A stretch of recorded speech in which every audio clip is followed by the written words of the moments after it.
বন্ধুরা, দেখো আমি আজকে কি বানাবো।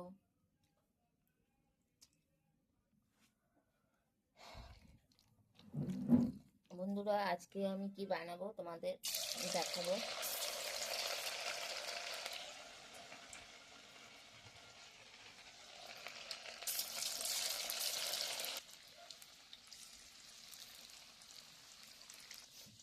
আজকে আমি কি বানাবো তোমাদের দেখাবো। বন্ধুরা সবাই কেমন আছো অবশ্যই জানাবে, কোথায় থাকো কোথা থেকে দেখছো অবশ্যই জানাবে। সবাই ভালো থাকো।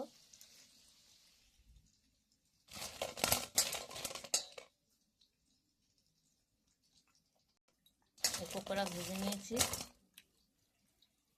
এখানে আদা কুচি, রসুন কুচি, লঙ্কা চিড়ে নিয়েছি, আর এখানে আলাদা পেঁয়াজ কুচি নিয়েছি, লঙ্কা কুচি নিয়েছি, আর পেঁয়াজগুলো দেখো কিভাবে কেটেছি তোমাদের দেখাবো কি রান্না করব।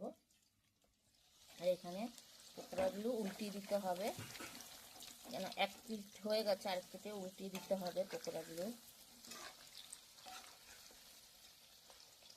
গ্যাসটা আমি কমিয়ে দেবো, নাহলে পুড়ে যাবে, আস্তে আস্তে হবে, ভাজাটা তাহলে ভালো হবে। এখানে আমি গ্যাস জ্বালিয়ে দিয়েছি আর এই কড়াই বসিয়ে দিয়েছি। এখানে আমি সর্ষের তেল পরিমাণ মতো দিয়ে দেবো, পরিমাণ মতো একটু জিরে দিয়ে দেবো। এবার আমি যে রসুন কুচি আদা কুচি রেখেছিলাম সেগুলো পরিমাণ মতো আমি দিয়ে দেবো। এবার আমি এখানে যে পেঁয়াজগুলো কেটে রেখেছি পেঁয়াজগুলো দিয়ে দেবো। পেঁয়াজগুলো ভালো করে আমি একটু কাঁচা কাঁচাই থাকবে, কাঁচাও না পুরো ভাজাও না, মিডিয়াম রাখবো পেঁয়াজগুলো। আর এখানে পকোড়াগুলো ভাজা হয়ে এসছে, আর একটুখানি হবে, আর একটু লাল হলে নামিয়ে দেবো। আমি এবার পরিমাণ মতো এখানে নুন দিয়ে দেবো। এখানে আমি পরিমাণ মতো হালকা হলুদ নিয়ে নেবো, পরিমাণ মতো হালকা হলুদ দিয়ে দিচ্ছি। আমি এই কাঁচা লঙ্কাগুলো কেটে রেখেছি এগুলো আমি এবার দিয়ে দেবো পেঁয়াজের মধ্যে। এখানে আমি পরিমাণ মতো অ্যারারুট নিয়ে নিয়েছি, এটাকে আমি এখন জল দিয়ে গুলবো। অ্যারারুটটা আমি একটুখানি গুলে নেব, পরিমাণ মতো নিয়ে নিয়েছি। এই যে পকোড়াগুলো ভাজা হয়ে গেছে, আমি নামিয়ে দেবো, বেশি ভাজলে আমার ভালো লাগবে না।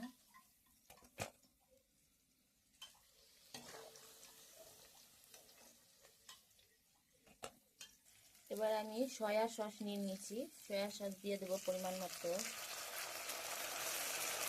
ভালো করে নিয়ে নেবো। এখানে চিলি সস আছে, আমি পরিমাণ মতো চিলি সস দিয়ে দেবো। এখানে আছে টমেটো সস, টমেটো সস দিয়ে দেবো। এটা আমি এবার ভালো করে নেড়ে নেব। আমি পকোড়াগুলো বানিয়েছি এগুলো আমি এখন পেঁয়াজ, soya sauce, chilli sauce, tomato sauce সব দিয়েছি, এগুলোর সাথে ভালো করে নেড়ে নেব।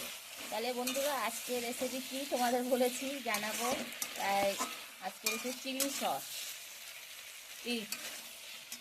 চিলি চিকেন বানাচ্ছি। বন্ধুরা দেখো বন্ধুরা, তাহলে আমি চিলি চিকেন বানিয়ে ফেললাম।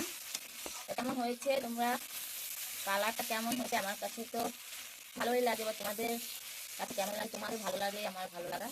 সবাই ভালো থাকো। আরেকটা জিনিস বাকি আছে দেওয়া চিলি চিকেনের লাস্টে, এই যে অ্যারারুট নিয়েছিলাম, এই অ্যারারুটটা আমি এবার দিয়ে দেবো, দিয়ে ভালো করে নেড়ে নেবো। তাহলে আজকে আমি বানালাম চিলি চিকেন। বন্ধুরা সবাই চলে আসো, সবাই নিমন্ত্রণ। সবাই কেমন আছো অবশ্যই জানিও।